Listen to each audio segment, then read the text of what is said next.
What's good, Polytopians? It's the Big Burr. Hello, I'm espark from Polychampions. And welcome to the Farm Fracas Polytopia Polysseum tournament. We have one of the finals games here. This started out as a tournament with 128 of the best Polytopia players in the world. And this is one of the finals games, and we have some money on the line. So let's dive right into it. We have our two players, Pawn King and Alex, competing in this game. Yeah, let's look at those spawns. Yep, up to the north we have Pawn King, and over here to the east we have Alex. And espark, I know you're familiar with some of the players. What do you know about them? Yeah, Pawn King, I have seen him play in the bullet tournaments. He's an experienced live game player. I don't know Alex, but Pawn King's on Team Lightning. The spawns, I think, are pretty even. If you look at it, though, Pawn King, he's in orange. His second city is not great because he has no farms near it, right? Yeah, that is a bit unfortunate. No farms at the second city. He has quite a bit at this one up to the north, which would be his third city. But I think Alex has a slightly better spawn with a bit more farms, which is super important early game for Zebasi. I agree. And I think they're both going riders. Yeah, so Alex already has a rider, and I think Pawn King got the riding tech, which is classic. That's the standard Zebasi opening, is riders and roads. Yeah, very important strategy there for Zebasi. Going ahead, he's attacking that warrior up that, which is right outside his capital. And meanwhile, it does look like Pawn King has the advantage. He has a ruin early on near his fourth city down here. Yeah, but look at that. Another city that he cannot get a workshop in because he doesn't have the tech. So this is a disadvantage, actually. When you have two cities that you can't upgrade, it's kind of a drag. Yeah, that's very unfortunate. Meanwhile, it doesn't seem like Alex has that same problem. And it looks like Pawn King, in order to upgrade those other cities, he's going to have to get fishing tech, which, I mean, there is quite a bit of water on this lake's map. But that is an added expense, and he goes ahead and grabs fishing there, and he upgrades one of those cities with the workshop. Yeah, and the other thing that Pawn King has, he has two ruins. Oh, he got a swordsman from the ruin. Woo! That's, well, it could be better, but you know, that's pretty good. Yeah, I'm sure he'll take it at this point. And that explorer kind of didn't give him the best scout. It kind of went sideways, so he gets like a lateral view of the map. But I'm sure he wanted to see more of what was happening in Alex's kingdom down here. Yeah, it's looked interesting because, yeah, Alex can't really see Pawn King. Neither of them can really see. No, actually, wait. So Pawn King in orange took an explorer, and it went down, and it can see green, but it's not the other way around, right? Alex cannot see Pawn King's cities. Yeah, I believe you're right. And Pawn King is going ahead and getting sailing early, and getting this early advantage to water is huge because look at these three coastal cities for Alex. And you're right, he has no vision. He doesn't even know that these boats are headed his way right now. Yeah, you know what? This is going to come down to Navy. Because there's this water between them. They're going to have to fight it out. Yeah, it's barely any land connection, only in the far corners of the map. So I think you're right. Whoever can control this lake in the center of the map will probably win this game. And right now it's looking like Pawn King has the early advantage here. Here goes Alex with an explorer, and he finally sees this huge navy, or at least part of it, and he gets a decent scout into the interior of Pawn King's cities here. Yeah, I think they're kind of even as far as economy and cities, but Pawn King's got to jump in the ocean. The lake. He got on the water first. Yeah. Oh, and he slides that veteran swordsman. Oh, wait. That was so good. He hit them, and he just plopped that swordsman. Oh, sweet. Very nice. What a play. And he does clear that out, but now look how weak these riders are. He's moving ahead with the ship and the warriors. He has to do something about these boats and start to gain control of the water. But he does have this 40 ship in the water, which right now Pawn King does not have a giant in the water. So that is an advantage for Alex. Yeah, Alex has a sword ruin too, but it's like a swordsman, but it's like off on the side. I don't know if it's going to be useful.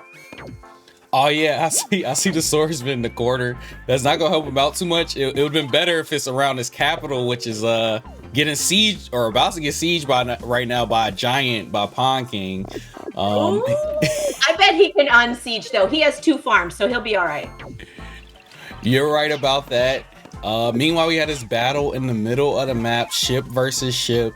Going ahead and just and Pawn King already has customs houses too, which is going to be a big boost for his economy.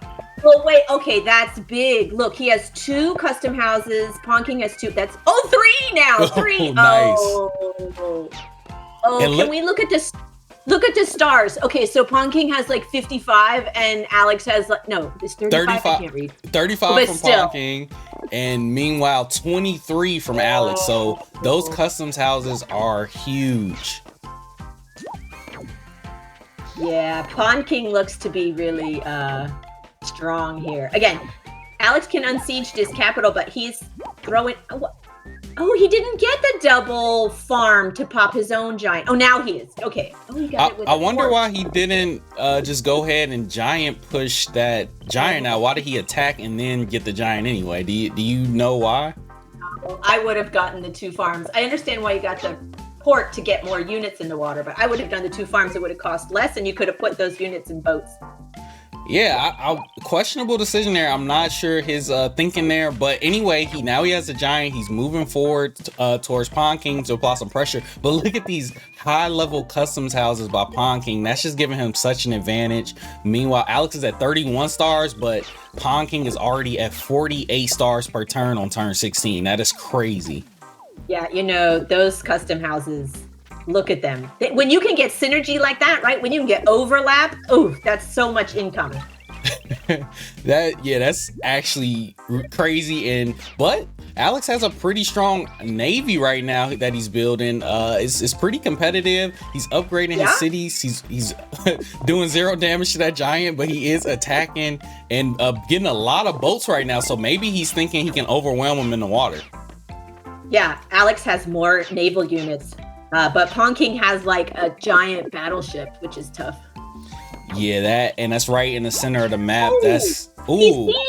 Nice siege there. And if he can get that village, that would be a nice boost for his economy. But I think Pawn King still has his monuments. He may be able to push that out. Yeah, if Alex can keep it, that would be a big help. Huge here, and he's attacking this other coastal city. Meanwhile, he's gonna go for the poof here. Upgrading. Look! Is it a Houdini? Wow. I love that. I love the Houdini. Yeah, that is an amazing play there. It sucks when it happens to you, but great move by Alex there. Poofing that giant by making his own giant with nowhere for it to be pushed out to. It just simply disappears. That's fantastic. What a game. This is a fast-paced game, and it looks like Alex is on his last leg here.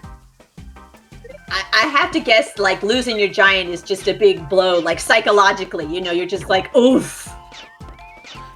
Right, when you think he had to put down a port, get a farm just to get that giant, and he made a great play sieging that village, and then it's just gone without doing any damage. That's pretty sad. That's just like it's like gut wrenching, It's like a gut punch. Like, no, my giant. And on top of that, you basically get a free giant and build your own. So it's you lose a giant and they gain one, and just like that, Alex has had enough. And that is the game. What a game by Pawn King. Realizing going to the sea early would give him an advantage, especially having those 2 cities that you talked about that he needed fishing in order to upgrade. He went, got his ships out early, applied pressure, and the customs houses really just made his economy too strong to deal with. I think both players played really well. Like, I don't see either of them making any big mistakes. Like, they were both very skilled. Mm-hmm. And I think, Alex got his custom houses a little bit late. He might have been able to make a push, but I have a feeling it was just like he just had enough. He was just psychologically like, it was a blow. But that was a really great game. Yeah, I agree. I think after getting that giant Houdini there, he Yeah, that was kind of like the final blow. Even though he still, if we take a look at this, he had a pretty strong army still. It's mostly boats, but he does have a lot of ships. And Pawn King's army, outside of the 2 giants, isn't that strong. But I think he just realized that, hey, it would be more trouble than it's worth to try to break through this. Yeah, and definitely Pawn King had a stronger economy. He had way more stars. But yeah, I don't know. If I was Alex, I might have kept playing a little bit, tried to come back. But I understand, like, at some point, it's totally respectable. If you feel like there's no way I can win this game, then you resign. Yeah, I get the feeling like sometimes it feels like, hey, maybe I can come back, but I'm probably just like delaying the inevitable here. And I think that's why Alex ultimately GG'd. But both players played fantastic in this game. And that was an exciting, fast-paced matchup to watch. Yeah, that was great. And thank you for watching. Make sure you drop a like and a comment and give some feedback on what you thought of each player's game. We will see you in the next video.